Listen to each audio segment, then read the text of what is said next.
So we continue with the plant hormones. We already discussed the plant hormone auxin and the ghrelins. Now we move on to the next one, and that is cytokines. So the next kind of a hormone in case of plant is cytokines. So cytokines is the third hormone which we are going to study in case of plants. So the cytokines have been discovered comparatively recently in 1950s by Skoog and Miller.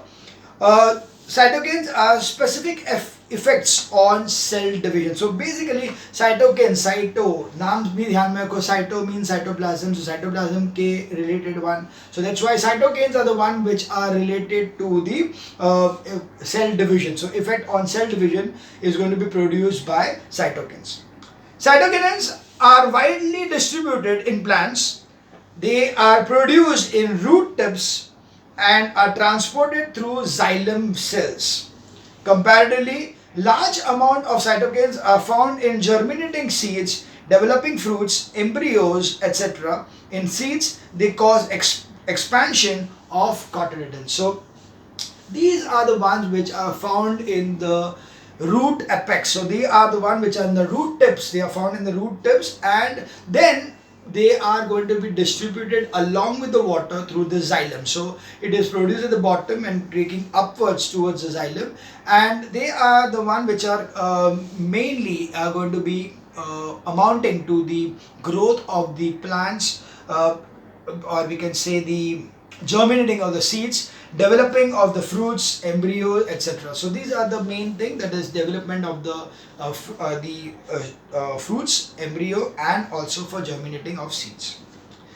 Auxins and ghrelins stimulate growth by cell elongation, while cytokinins stimulate both growth by cell division. So in case of auxin and ghrelin, the growth was taking place by elongating it. They were not dividing it. But here in cytokinins, the growth is taking place with the help of cell division. There is a cell division taking place and not the cell elongation. So this would be, I could say, a pure kind of a growth wherein the number of cells increase. So that's why it is cytokinins is different. This is how the cytokines is different from auxins and ghrelins. Right. So auxin and ghrelin, while cytokines stimulate growth by cell division, cytokines inhabits apical dominance, and that's the reason apical dominance is not being shown by cytokines. It inhabits the apical dominance. So here you will find that the growth is taking place by cell division, and that's why it does not take only at the point of the apex, but it takes place quite uniformly. So in addition to the helping in cell division and expansion of cotyledons, cytokinins also help in cell elongation, promotion of chlorophyll synthesis in chloroplast, and organ formation. So yeah, apart from the cell division, helping in the cell division, cytokines is also helping in the formation or synthesizing of chlorophyll, and also in cell elongation and organ formation. So this we see from the table now, that synthesized primarily in roots and transported to other organs. That is why we saw it is going to be done through xylem, and the function is to stimulate cell division and cell enlargement, prevent aging of the plant parts, and inhabits apical dominance. Apical dominance is nothing but the one in which only the growth is much more focused on the tips of the apical bud, but not on the lateral side. So this particular thing is inhabited in the case of phytokinins. We now move on to the fourth kind of the hormone, and that is ethylene. Yeah, ethylene is a chemical compound which we would study later on in the organic chemistry. So ethylene is nothing but ethene. So ethylene or ethene, what we normally call as ethylene, is the only hormone which is a gas at ordinary temperature. Yes, it is a gas at ordinary temperature. It is produced in fruits and remains in the same fruit. So it is produced in the fruit and it remains in the fruit only. It is not coming out. It is there within the fruit. So basically it is helping in the ripening of the fruits. Therefore, unlike other hormones in the site of synthesis and site of action are not here they are not different. So unlike other hormones where the site, like for example in this case, the cytokines, where was there? In the roots. But why was the growth taking place? Throughout the plant body. This was, whereas here ethylene is produced in the plant and it remains in the plant. So this is something different from other plants. So that's why I say that therefore unlike other hormones, its site of synthesis and site of action are not different. A gas causing ripening of fruits was first found by the emanating from oranges, which help in the ripening of banana, which were stored together.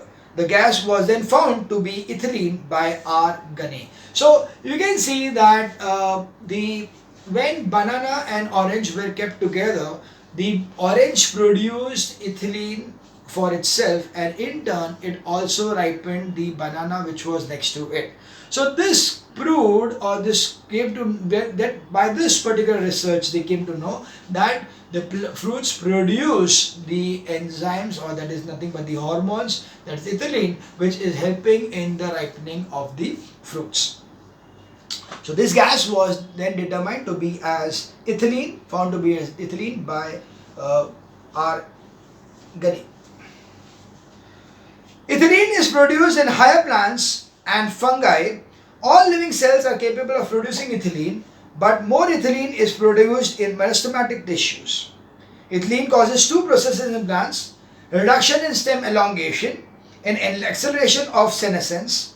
Besides, it also helps in ripening of fruits, initiating germination in peanut seeds, sprouting of potato tuber, promoting root growth and root hair formation, inducing flowering in mango. Thus, ethylene is the most widely used plant hormone in agriculture. So, here you will find that it is quite different than the other hormones. First of all, it is the one that is capable of producing, and all living cells are producing ethylene, but ethylene causes two processes. One is reduction in stem elongation. So here it is not allowing the stem to elongate. So first thing is reduction in the stem elongation, and it accelerates senescence, it accelerates aging. Okay, and ethylene is accelerating the aging process, and that is why it is ripening. What is the ripening of the fruit? The ripening of fruit is nothing but the aging of the fruit. So the aging of the fruit, or the ripening of the fruit, takes place with the help of ethylene. So that's why ethylene is one which is acting in a different manner than these one. This is not allowing the growth and at the same time causing aging. And besides, it will also help in ripening of fruits, initiating of germination in peanut seeds, sprouting of potato tubers, promoting root growth and root hair formation, and inducing flowering in mango. So that's why you will find that there are too many different kinds of applications of ethylene. So site of synthesis as per the table is synthesized in senescent leaves and flowers, germinating seeds and ripening fruits. So it is present in the dying or aging leaves or flowers and germinating seeds and fruits. In function is to induce fruit ripening, and second is promote senescence, to increase aging of the plant. The last kind of a hormone over here is Abscisic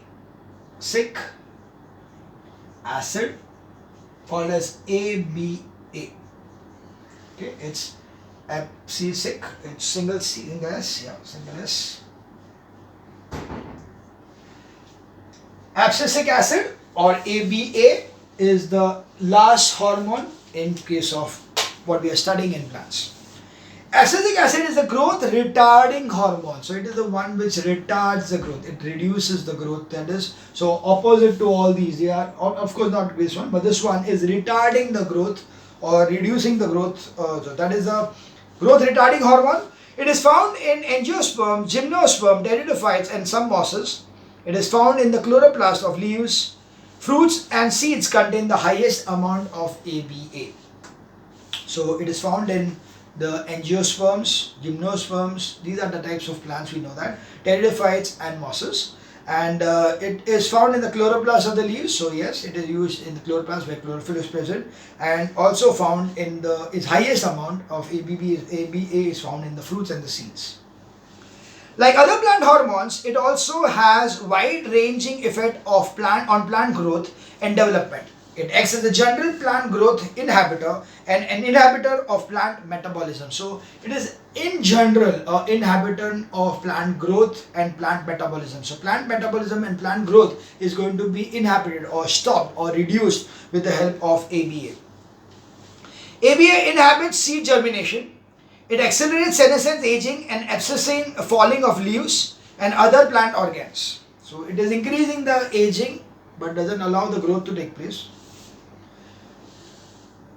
ABA stimulates the closure of stomata in the epidermis and increases the tolerance of plant of various kinds of stresses. Therefore, it is called as a stress hormone. So this is increasing the tolerance of the plants towards the stresses. The plant has got a huge amount of stresses because of the different kind of processes. So all those stresses which the plant has got is going to be reduced by this particular hormone, and that is why it is called as a stress hormone. ABA also plays an important role in seed development, maturation, and dormancy. By inducing dormancy, ABA helps seeds to withstand desiccation, that is extreme dryness, and other factors unfavorable for growth. In most situations, ABA acts in opposite to gibberellins. Okay, so that is why ABA is the one which is an inhibitor. So it will be exactly opposite to the gibberellins. So we see the abscisic acids are synthesized in green fruits and seeds at the beginning of the wintering period. That is just before the fall season के पहले ABA का increase होगा, so that falling of the leaves and all is generated, it is accelerated because of the presence of ABA. So function wise, it induces dormancy of buds and seeds, so it makes the bud and seed go into dormant state so that they are not able to grow, they are not growing and they are going in dormancy. As such, also to protect it from the environmental conditions. Inhibits cell germination and development and stimulates closing of stomata. So these are the functions of ABA, and accordingly these are the 5 different hormones which are present in the plant. So that is auxins, gibberellins, cytokines, ethylene, and abscisic acid ABA. Okay, so this were the different hormones. Now we talk about the next part of the chapter, that is tropic movements of the plant. So we see that these were the chemical things which were helping in the growth of the plant, but apart from this, what is the stimulus which is making the growth of the plant possible in a particular manner? See here, this is just going to allow it to grow, elongate, cell division, वगैरह करने वाला ये सब. But what is the stimulus to which it is going to grow in that direction, or the growth will be in a particular kind of a reaction to the stimulus, is response to stimulus is going to be done with the help of tropic movements in plants. We know that when a seed germinates in the soil, its roots and shoot keep growing in developing plant is to survive. If the developing plant is to survive. So whenever a seed is being sown, you will find that the seed will be growing in a double way, one going downwards, the root system and shoot system going upwards. उसी तरह से वो grow होगा. For the survival of the plant, it needs to grow that way. If the plant doesn't come outside the ground, it will not survive. If the roots do not go downwards, the plant cannot survive. So there has to be a proper way in which the plant's roots and shoots are developing in any germinating plant. Both the growth of the root and the shoot must take place in the right direction. The root must grow downwards in the soil, which will provide support, water and minerals for the plants. The shoot must grow upwards up towards the light source so that the developing leaves could carry out photosynthesis in order to produce food for the growing plant. So it is very much important that the root should grow downwards towards the water and the shoot should go upwards towards the light, because light is going to be required for photosynthesis, and root will go downwards for the absorption of water from the soil. The movement of these parts of the plant that take place in direct response to the external stimuli, So it is the movement, this movement or the growth of the plant is directly related to the external stimulus. What is the external stimulus? Water in case of the roots ka growth towards the soil, and the sunlight which is towards the upward direction.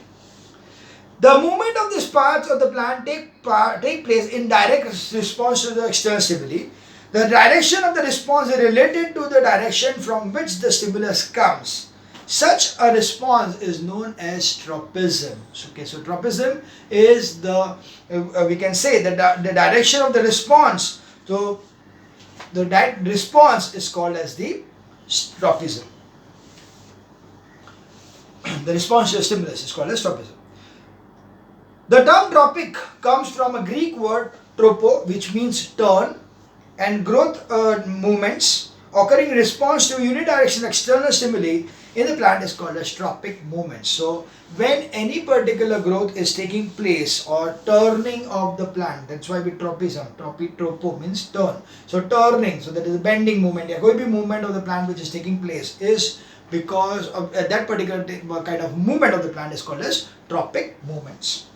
Some of the tropic movements of the plant are as follows. The first one is phototropism. So now we talk about the tropism. So here they are tropism. The first one is phototropism.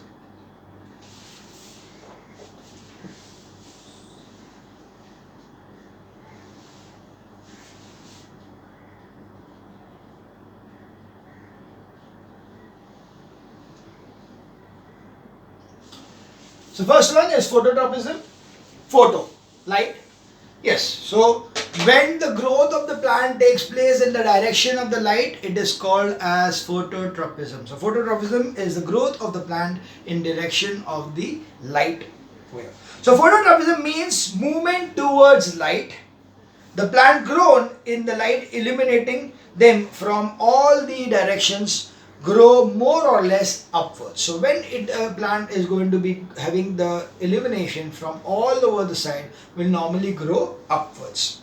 But if the light is brighter on one side of the plant than other, that is unilateral light, then the shoot of the plant will bend towards the increased light, and the roots, if they are exposed with growth, will grow away from it.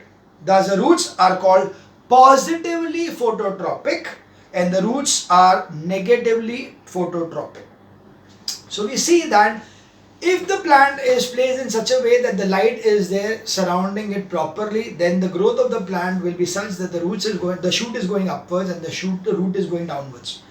But if it is such that I have placed the plant in the inner part of the room, wherein this side is the window and that side is just blank area where it is dark area, then it will be seen that the shoot system is going to go towards the window. The growth of the plant will be towards the window, where the shoot is towards the window, and the root, which is as such not seen, but by chance we are able to see it, then it will be away from the window. So the root will go away from the window and the shoot will go towards the window. That is exactly what they are shown over here in two figures over here. One is not this one. This one over here, and you can see that plant is going towards the light. So the growth of the plant is towards the light, which is shown in the activity 1.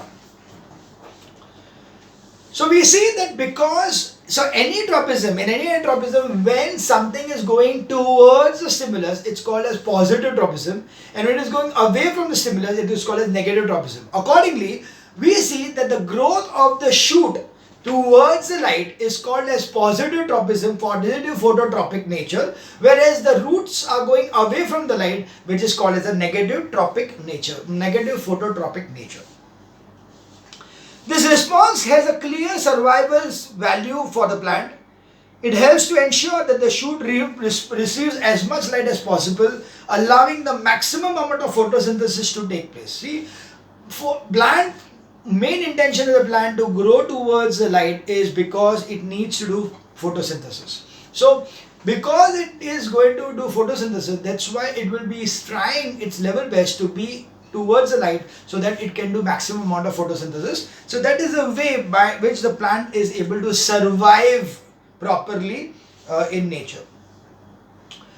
Let us understand the role of oxygen in bending and of shoot towards the source of light. In such a situation, oxygen get accumulated on the darker side of the shoot, resulting in rapid cell growth on this side, thus causing the bending of the shoot towards the window. So you will always find that when this is going to take place, so in such a situation, oxygen get accumulated on the darker side of the shoot. So darker side of the shoot, it will be getting so that it can go towards the light, resulting in the rapid cell division growth on this side, and this causes the bending of the shoot towards the light.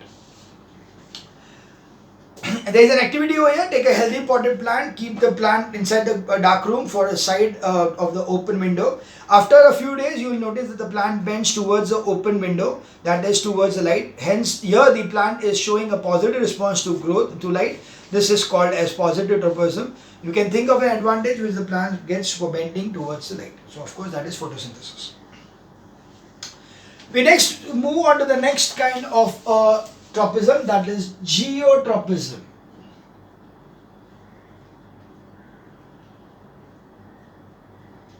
Geo means earth. So geotropism is the bending movement of the roots towards the earth and away in the case of shoot system.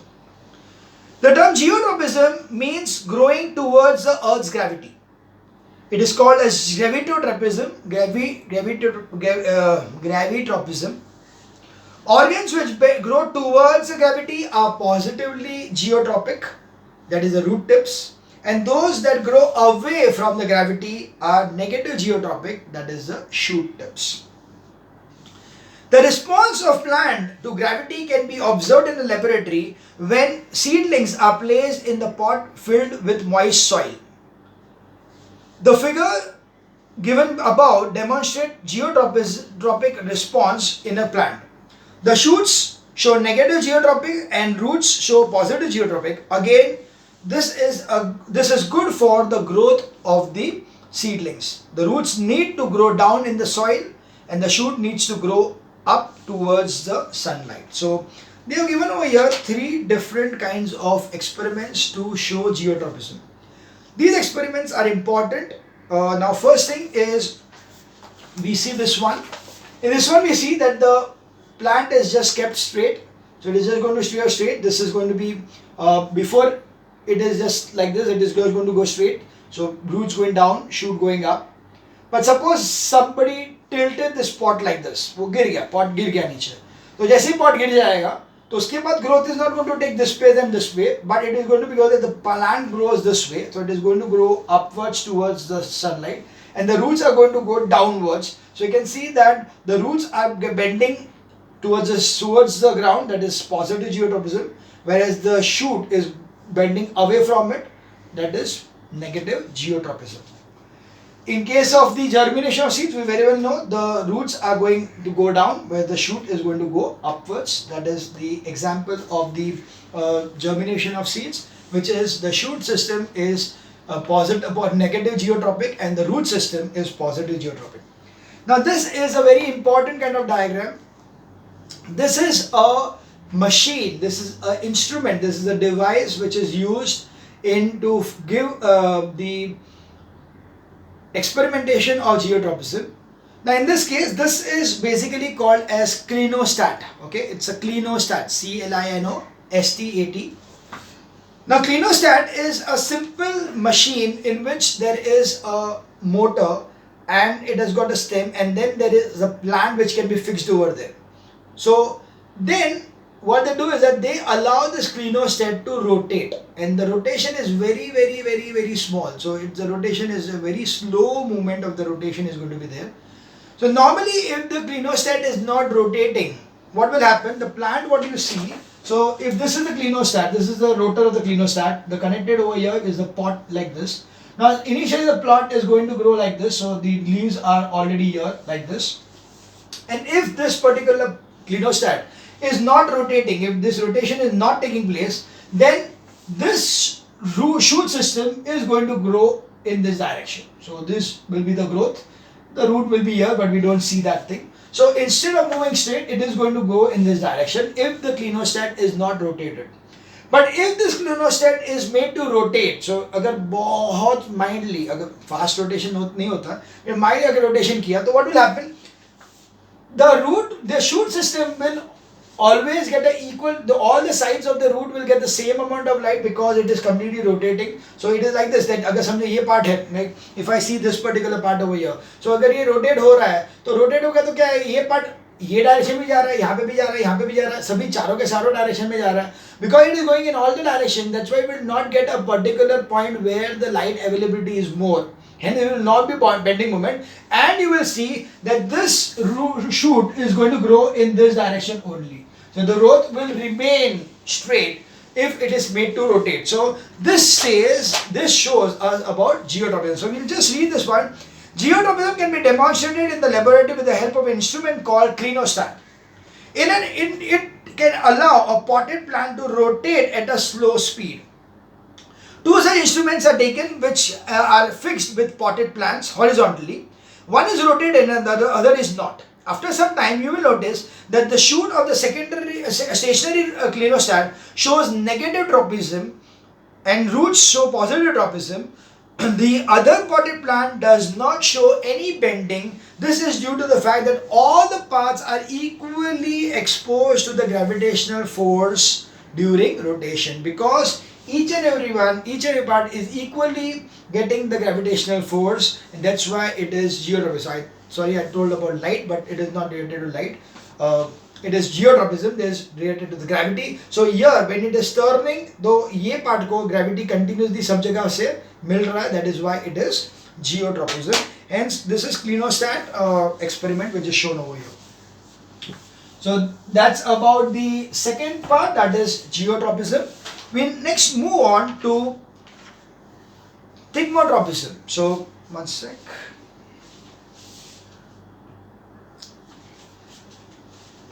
Okay, I'll stop here for this video and continue this the next part in the next video.